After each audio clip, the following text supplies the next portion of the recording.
So next point is comparison of fire tube and water tube boiler that are used in thermal power plant. ठीक आहे.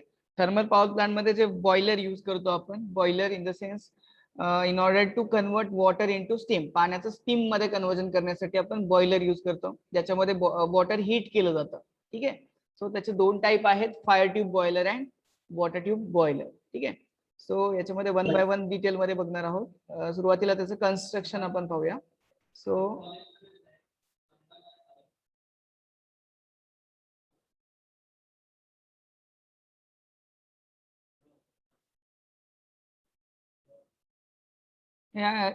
हे आहे water tube and fire tube बॉयलरचं construction. So याच्यामध्ये तुम्ही बघू शकता इथे हा जो फर्स्ट डायग्राम आहे, ठीक आहे, हे आहे तुमचं वॉटर ट्यूब बॉयलर अँड हा सेकंड वाला आहे fire tube boiler.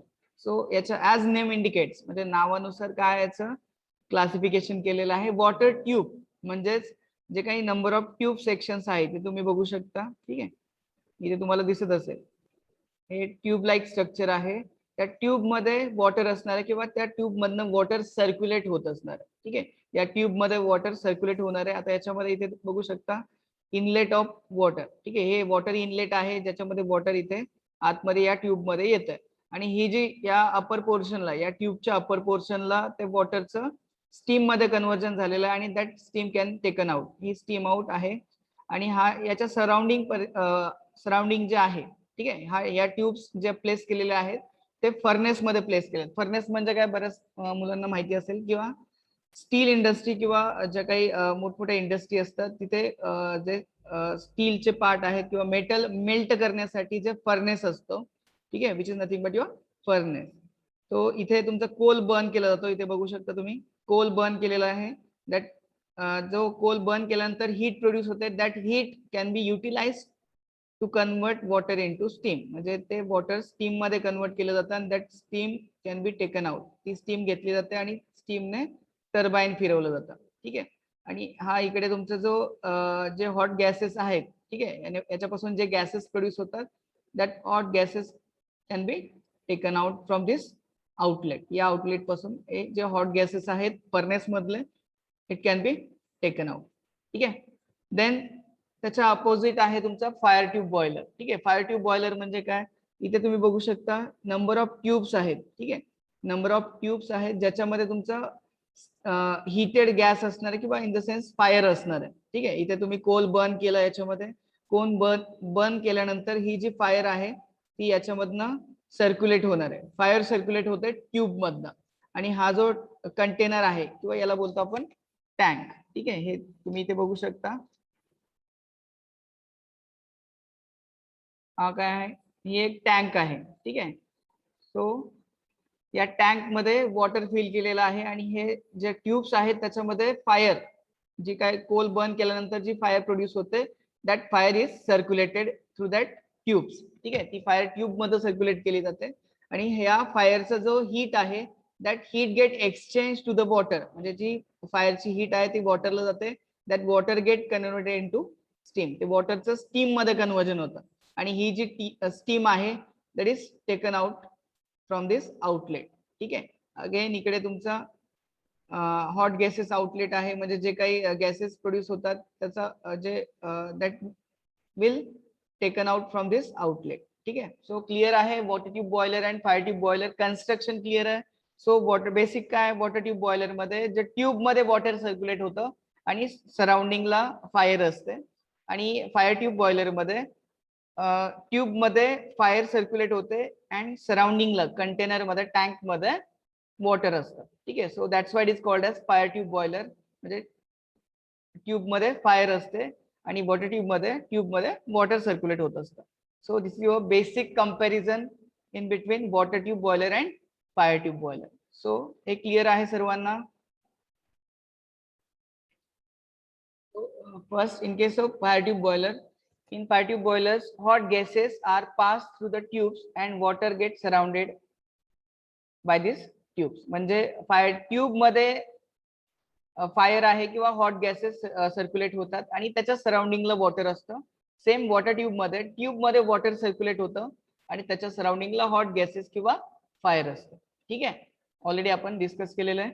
Then next, steam at low pressure and low temperature is generated. म्हणजे फायर ट्यूब बॉयलर मध्ये low pressure low temperature steam get generated, आणि in case of water tube boiler high pressure and high temperature steam get generated.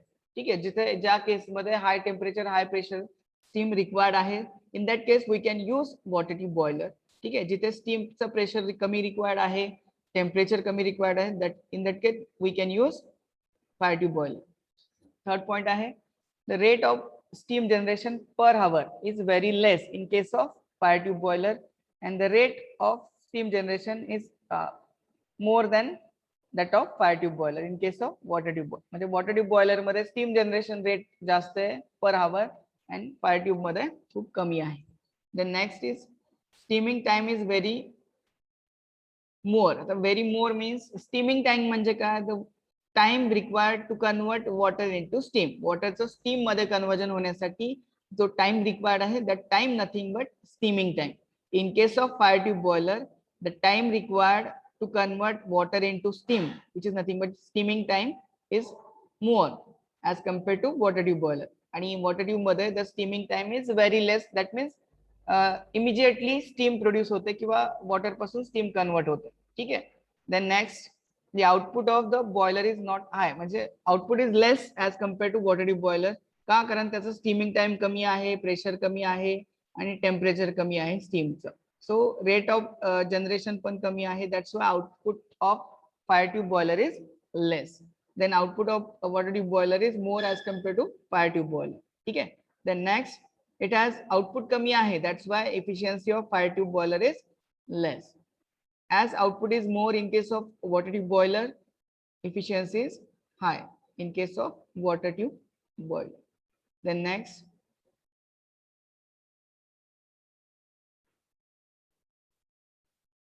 less control on temperature of steam. That means we can't control the temperature of steam. म्हणजे स्टीमचं temperature either increase किंवा decrease करू शकत नाही, म्हणजे control ठेवू शकत नाही in case of fire tube boiler.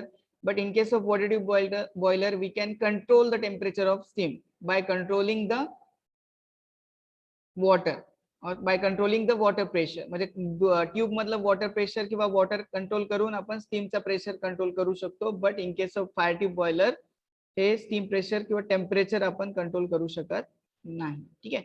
So not response quickly to change in steam demand. For example, स्टीमची डिमांड सडनली इन्क्रीज झाली किंवा क्विक चेंज झाला, इन्क्रीज झाली, तर क्विक रिस्पॉन्स याच्यामध्ये भेटत नाही. म्हणजे सडनली आपण इन्क्रीज किंवा डिक्रीज करू शकत नाही स्टीमचं प्रेशर.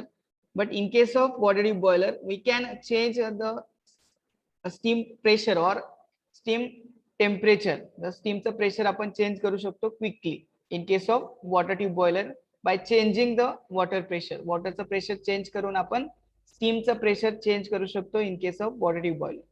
इट्स याच्यामध्ये नेक्स्ट पॉइंट आहे, वेट इज मोर. याचं वेट कमी असतं. ठीक आहे. Then next, less risk of explosion due to low pressure. आता त्याच्यामध्ये वॉटर प्रेशर स्टीम प्रेशर कमी असणार आहे, so it has less risk of explosion. Then risk of explosion is more in case of water tube boiler as steam pressure is more. So next आहे याच्यामध्ये, it is not suitable for large capacity thermal power plant. म्हणजे ज्या thermal power प्लांटची capacity megawatt मध्ये असणार आहे, 200 megawatt 250 megawatt, तर याच्यासाठी आपण फायर ट्यूब बॉयलर यूज करू शकत नाही, कारण स्टीम जनरेशन कमी असतं, rate of generation per hour कमी आहे. That's Y you can't use this fire tube boiler in case of large capacity thermal power plant. But in case of water tube boiler, so it is suitable for large capacity thermal power plant. म्हणजे जिथे generation capacity म्हणजे in case of in terms of megawatt असेल, 250 300 500 megawatt आहे, अशा केसमध्ये आपण water tube boiler use करू शकतो. ठीक आहे. इथपर्यंत क्लिअर आहे सर्वांना? Layout of thermal power plant. याच्यामध्ये फर्स्ट कंपोनेंट किंवा फर्स्ट पार्ट आहे बॉयलर. ठीक आहे. सो बॉयलरचं टाइप्स किंवा फंक्शन आपण बघितलेलं आहे. बॉयलरचं फंक्शन आहे in order to produce it can heat the water. ठीक आहे. बॉयलर मध्ये कोल बर्न केला जातो, that coal is burn and that heat can be utilise in order to convert water into steam. याच्यामध्ये वॉटर असणार आहे, that water gate convert into steam. आता steam तयार होत असताना काही गॅसेस पण तयार होतात. So that gases nothing but flue gases. ठीक आहे, ते गॅसेसला मग काय म्हणतो आपण, फ्ल्यू गॅसेस. इथे स्टीम तयार झाली आहे. That steam is passes to the super heater. आता बिफोर स्टार्टिंग फंक्शन्स आपण वन बाय वन कोणते कंपोनंट याच्यामध्ये असणार आहेत ते बघूया. सो याच्यामध्ये फर्स्ट आहे बॉयलर, नंतर आहे सुपर हिटर, नंतर आहे इकॉनोमायझर, नंतर इथे पुढे आहे एअर प्रीहीटर, नंतर इकडे आहे चिमनी. ठीक आहे, जे फ्ल्यू गॅसेस आपण ऍटमॉस्फिअर मध्ये पास करतो त्याला बोलतो चिमनी. आता या बॉयलर मध्ये काय काय इनपुट रिक्वायर्ड आहे इथे बघू शकता. हे सगळं झालं आउटपुट. इनपुट काय आहे, कोल रिक्वायर्ड आहे. सो कोल कुठे असणार आहे, कोल स्टोरेजला. ठीक आहे, जिथे आपण कोलचा स्टोअर करतो, which is nothing but coal storage. Then coal handling plant, जिथे आपण कोल हँडल करणार आहे, म्हणजे कोलची साईज कमी करणार आहे, क्रश करणार आहे. So which is nothing but your coal handling plant. आणि कोल बर्न केल्यानंतर जे बाय प्रोडक्ट तयार होतात म्हणजे ऍश बोलतो त्याला, राख. ठीक आहे, सो हा तुमचा ऍश हँडलिंग प्लांट आहे. ऍश हँडलिंग प्लांट मध्ये ऍशचे बाय प्रोडक्ट्स तयार केले जातात किंवा ऍश चे फाईन पावडर केली जाते. So that can be passes to the ash storage, म्हणजे जिथे ऍश स्टोअर केली जाते. याचा या ऍशचा म्हणजे राखीचा यूज ऍश ब्रिक्स बनवण्यासाठी केला जातो. So you can utilise that ash to produce ash bricks. ठीक आहे, देन इकडे आपला ही जी स्टीम तयार झाली आहे, इकडे एक वॉल आहे. In order to control the steam pressure control करण्यासाठी, म्हणजे वॉल मध्ये ऑन ऑफ स्विच आहे सिम्पली पाईप मध्ये जो वॉल्व यूज करतो. देन इथे आहे टर्बाईन. देन टर्बाईन आणि जनरेटर एकमेकांना कपल केलेला आहे. हा आहे जनरेटर. ही जी स्टीम आहे ती टर्बाईन वरून पडल्यानंतर जी काही स्टीम 100% 100% युटिलाइज होत नाही, ती एक्झॉस्ट स्टीम आहे, ती जाणार आहे कंडेन्सर मध्ये. इथे आहे कंडेन्सर. देन आता हे फंक्शन आपण व्हेरियस फंक्शन्स आहेत ते वन बाय वन डिटेल मध्ये बघणार आहोत. तर त्याच्या अगोदर पार्ट्स कोणते आहेत ते बघून घ्या. सो नेक्स्ट पार्ट आहे याच्यामध्ये कंडेन्सर. इथे आहे कूलिंग टॉवर. ठीक आहे, कूलिंग टॉवरचं काम आहे वॉटर कूल करणं. ठीक आहे, कंडेन्सरचं स्टीमचं वॉटर मध्ये कन्वर्ट करणं, ते डिटेल मध्ये आपण बघूया. हे कूलिंग टॉवरचं वॉटर सर्क्युलेट होतंय कंडेन्सर मधनं. पुन्हा यातलं जे वॉटर आलेलं आहे हा आहे पंप, म्हणजेच वॉटर सर्क्युलेशन पंप. इथे आहे लो प्रेशर हीटर, ते वॉटर हीट करतं. पुन्हा इथे बॉयलर फीड पंप, म्हणजे हे जे वॉटर आहे बॉयलरला फीड करायचंय. पुन्हा इथे हाय प्रेशर हीटर, पुन्हा वॉटर हीट केल्यानंतर that water is passes to the economiser.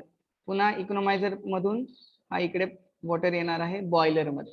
Boiler मध्ये आपल्याला काय करायचंय, वॉटर हीट करायचं. ठीक आहे, पुन्हा हे एअर फिल्टर काय करणार आहे, हे जे एअर आहे, ठीक आहे, एअर कशासाठी लागणार आहे, कोल बर्न करण्यासाठी एअर रिक्वायर्ड आहे, बरोबर ना. म्हणजे इनपुट बॉयलर मध्ये इनपुट काय काय आहे, एक तर कोल आहे. ठीक आहे, कोल इनपुट येत आहे, कोल बर्न करायचं आहे, त्यासाठी काय लागणार आहे, एअर लागणार आहे. तर वॉटरचं कन्व्हर्जन स्टीम मध्ये करायचं त्यासाठी वॉटर लागणार आहे. म्हणजे हे 3 इनपुट आहेत आणि 3 आउटपुट आहेत. आउटपुट म्हणजे कोणतं, स्टीम आउटपुट आहे, फ्ल्यू गॅसेस आउटपुट आहे आणि ऍश हे त्याचं आउटपुट आहे. क्लिअर सर्वांना. सो याच्यामध्ये फर्स्टली काय होतंय, बॉयलर. ठीक आहे, बॉयलर बघितलं आपण, वॉटर ट्यूब बॉयलर आहे.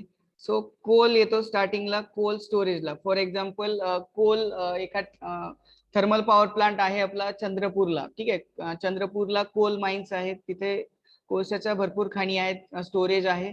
त्या एका लोकेशन पासून चंद्रपूर मधून त्या थर्मल पॉवर प्लांटच्या लोकेशन पर्यंत कोल आलाय. ठीक आहे, तो जो कोल आलेला आहे तो कोल या कोल स्टोरेज मध्ये येणार आहे, जिथे large amount of coal store केला जातो. ठीक आहे, कोल स्टोरेज मधून तो कोल हँडलिंग प्लांट कडे येणार आहे. ठीक आहे, कोल हँडलिंग प्लांट काय करेल, तर मोठमोठे पीसेस असणार आहेत कोलचे. That large pieces is get converted into fine powder और स्मॉल पीसेस. फाईन पावडर मध्ये कन्वर्ट करतो का, कारण त्याची जी सीव्ही आहे, सीव्ही म्हणजे काय, कॅलरीफिक व्हॅल्यू. कॅलरीफिक व्हॅल्यू म्हणजे काय, the moisture content in the coal which is nothing but your calorific value. म्हणजेच काय, जर मॉइश्चर म्हणजे वॉटर कंटेंट जास्त असेल तर कोल कम्प्लिटली बर्न होईल का, मॉइश्चर कंटेंट जास्त असेल तर कोल बर्न होईल का. फॉर एक्झाम्पल या साईजचा कोल आहे, ठीक आहे, या साईजचा कोल आहे आणि तो बर्न केला तर कम्प्लिटली बर्न होईल का, नाही, कारण आतमध्ये काही पोर्शन असेल तो अनबर्न राहील किंवा इनकम्प्लीट बर्निंग होईल. तर त्यामुळे त्याची इफिशियन्सी काय राहते, कमी होते. जर याला छोट्या छोट्या पार्ट मध्ये डिवाइड केलं, या कोलला जर छोट्या छोट्या पार्ट मध्ये डिवाइड केलं तर काय होईल, तो कम्प्लिटली बर्न होईल. सो त्या कोल हँडलिंग प्लांट मध्ये काय केलं जातं, large pieces is get converted into small pieces और फाईन पावडर. फाईन पावडर मध्ये जर कन्वर्जन केलं, इट विल बर्न 100%. ठीक आहे, तो 100% बर्न होतो. आणि देन त्याची कॅलरीफिक व्हॅल्यू जेवढी असेल, म्हणजे वॉटर मॉइश्चर कंटेंट जर जास्त असेल तर ते मॉइश्चर कंटेंट काय होतंय, इनकम्प्लीट बर्निंग होतं आणि त्यामुळे हीट काय होते, कमी भेटतं आपल्याला. सो जेवढं मॉइश्चर कंटेंट कमी तेवढं मॅक्सिमम त्याची इफिशियन्सी किंवा कम्प्लिटली बर्न होतो. ठीक आहे. सो इंडियामध्ये जो कोल अवेलेबल आहे त्याची कॅलरीफिक व्हॅल्यू खूप कमी आहे. ठीक आहे, इंडियामध्ये जो कोल आहे त्याची कॅलरीफिक व्हॅल्यू कमी आहे. सो दॅट्स वाय काय केलं जातं, जो इम्पोर्ट केला जातो, ठीक आहे, कोल इम्पोर्ट केलं जातं अदर कंट्रीज कडून, ज्याची कॅलरीफिक व्हॅल्यू खूप जास्त असते. ठीक आहे, तो आणि जो इंडियामध्ये कोल आहे आणि जो इम्पोर्ट केलेला कोल आहे बाहेरच्या कंट्रीज मधून, तो मिक्स केला जातो. ठीक आहे, जेणेकरून तो त्याची कॅलरीफिक व्हॅल्यू मेंटेन केली जाते. आता जो बाहेरने इम्पोर्ट करतोय त्याची कॅलरीफिक व्हॅल्यू खूप जास्त असते, त्यामुळे त्याची कॉस्ट पण खूप जास्त असते. ट्रान्सपोर्टेशन कॉस्ट आली किंवा कोलची कॉस्ट आली, त्याची कॉस्ट खूप जास्त असते. In order to minimise that cost, इंडियामध्ये जो कोल आहे तो कोल मिक्स केला जातो with higher calorific value which is imported from other countries. Other countries मधून जे इम्पोर्ट केलेला आहे तो त्याच्यामध्ये मिक्स केला जातो, म्हणजे इथे हँडल केला जातो. ठीक आहे, कोल हँडलिंग मध्ये. Then this coal is passes to the boiler. तो कोल बॉयलर मध्ये कन्व्हेयर बेल्टने पास केला जातो. आता याचे व्हिडिओ आपल्याला बघायचे, ते व्हिडिओ बघितल्यानंतर आणखी क्लिअर होईल तुमचं. ठीक आहे, तो कोल जो आलेला आहे कोल हँडलिंग प्लांट मधनं, तो बॉयलर मध्ये दिला जातो. ठीक आहे, बॉयलर मध्ये काय, एअर येते. ठीक आहे, एअर रिक्वायर्ड आहे, एअर येणार आहे. एअर, वॉटर, ट्यूब मध्ये वॉटर असणार आहे. दॅट कोल बर्न केल्यानंतर water get heated, water heat होणार आहे, water get converted into steam, वॉटरचं स्टीम मध्ये कन्वर्जन होणार आहे. आणि ती स्टीम जी आहे that steam is passes to the super heater. ठीक आहे, ती स्टीम सुपर हीटर मध्ये पास केली जाते. ठीक आहे, आता सुपर हीटरचं काम काय आहे, की जो सुपर हीटर जे स्टीम मध्ये मॉइश्चर कंटेंट असणार आहे. ठीक आहे, स्टीम तयार झाली आहे पण स्टीम मध्ये काही मॉइश्चर कंटेंट, वॉटर ड्रॉपलेट्स किंवा मॉइश्चर कंटेंट असणार आहे. With the help of super heater, आता सुपर हीटर हीट कोणती यूज करतोय, जो फ्ल्यू गॅसेस आहे, म्हणजे बॉयलर मधून जो फ्ल्यू गॅसेस बाहेर येतात त्याचा हीटचा यूज करून हे जे स्टीम आहे पुन्हा हीट केली जाते. स्टीम हीट केल्यामुळे काय होतंय, दॅट स्टीम मधले जे मॉइश्चर कंटेंट असणार आहे, that moisture content get reduces, म्हणजे मॉइश्चर काय होणार आहे, रिमूव्ह होणार आहे. And that high temperature steam, ती हाय टेम्परेचर स्टीम काय केली जाते, टर्बाईन वरती पास केली जाते थ्रू वॉल. इथे एक वॉल, पाईप मध्ये एक वॉल बसवलेला आहे in order to control the steam pressure. स्टीमचं प्रेशर कमी जास्त करण्यासाठी हा वॉल आहे. ती स्टीम टर्बाईन वरती पास केली जातात. टर्बाईन म्हणजे काय, हे तुमचं स्टीम टर्बाईन आहे, त्याच्यावरती नंबर ऑफ ब्लेड्स असतात. ठीक आहे, स्टीम टर्बाईनला नंबर ऑफ ब्लेड्स असतात. हे जे ब्लेड्स आहेत, हे जे ब्लेड्स आहेत, या ब्लेड्स वरती ही स्टीम पास केली जाते. ठीक आहे, हे या ब्लेड्स वरती ही जी स्टीम आहे ती पास केली जाते. ब्लेड असे नंबर ऑफ ब्लेड्स आहेत, त्यामुळे काय होणार आहे, हे टर्बाईन रोटेट होणार आहे. हे टर्बाईन रोटेट झाल्यामुळे, हे टर्बाईन रोटेट झालं, टर्बाईनचा शाफ्ट इथे, shaft of turbine is coupled to the generator. Turbine आणि जनरेटरचा शाफ्ट एकमेकांना कपल्ड आहे. आता टर्बाईनचं काम काय, to convert kinetic energy of steam, convert kinetic energy of steam into mechanical energy. It convert kinetic energy of steam into mechanical energy. म्हणजे mechanical energy म्हणजे काय, टर्बाईन फिरतंय. ठीक आहे, देन टर्बाईन आणि जनरेटर एकमेकांना कपल्ड आहे. जनरेटरचं काम आहे mechanical energy is converted into electrical energy. आता आपल्या जनरेटरचं काम. ठीक आहे, so mechanical energy is converted into electrical energy with the help of generator. आणि हे जो आउटपुट पॉवर आहे ते आपण डिस्ट्रीब्युशन ट्रान्सफॉर्मर किंवा ट्रान्समिशन अँड डिस्ट्रीब्युशन कडून आपल्यापर्यंत पोहोचू शकतो. ठीक आहे, इथपर्यंत क्लिअर आहे. सो नेक्स्ट काय होतं याच्यामध्ये, स्टीमचा फ्लो बघितला आपण. स्टीम सुपर हीटर पर्यंत आली, इथून टर्बाईन पर्यंत आली, टर्बाईन टू जनरेटर आलं, देन जनरेटर पासून इलेक्ट्रिकल आउटपुट भेटलं आपल्याला.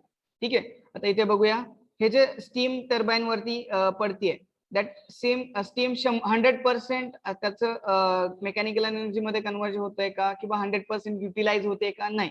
ती जी स्टीम पडतीये that steam is get exhausted, म्हणजे काही स्टीम काय वेस्ट जाणार आहे किंवा एक्झॉस्ट जाणार आहे. ती जी वेस्ट स्टीम आहे, एक्झॉस्ट स्टीम आहे, ती कंडेन्सर मध्ये दिली जाते किंवा कंडेन्सर मध्ये पास केली जाते. आता कंडेन्सर म्हणजे काय, कंडेन्सरचं काम आहे to reduce the temperature of steam or in order to convert that steam into water again. या स्टीमचं वॉटर मध्ये कन्वर्जन करणे हे कंडेन्सरचं काम असतं. आता कंडेन्सर म्हणजे काय, हे जे स्टीम आली आहे त्याला कूल डाऊन करायचं with the help of water. वॉटरचा यूज करून काय करायचं, कूल डाऊन करायचं. Then that steam is convert into water again. कंडेन्सरचं फंक्शन आहे in order to convert steam into water. ठीक आहे. पुन्हा हे जे हीट आहे, ठीक आहे, हे जे वॉटर आहे, वॉटर कन्वर्जन झालेलं आहे ते कुलिंग टॉवर मध्ये पास केलं जातं. कुलिंग टॉवरचं कन्स्ट्रक्शन या टाइप मध्ये असतं.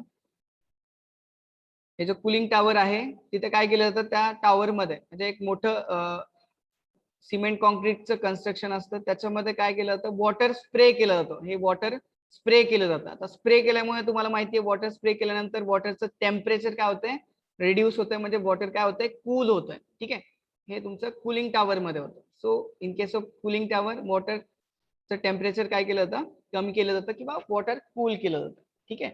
देन नेक्स्ट जे कूल झालेलं किंवा थंड झालेलं जे वॉटर आहे, हे जे वॉटर सर्क्युलेटिंग पंप आहेत, म्हणजे मोटर आहे, पंप आहे, त्या पंपचा यूज करून पुन्हा कंडेन्सर मध्ये पास केलं जातं. म्हणजे हे वॉटर कंटिन्युअसली सर्क्युलेट होतं या सायकल मध्ये.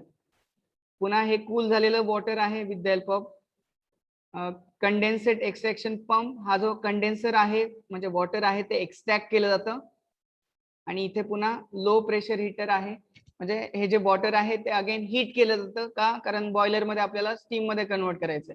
So again with the help of low pressure heater, म्हणजे इथे वॉटर हीट केलं जातं.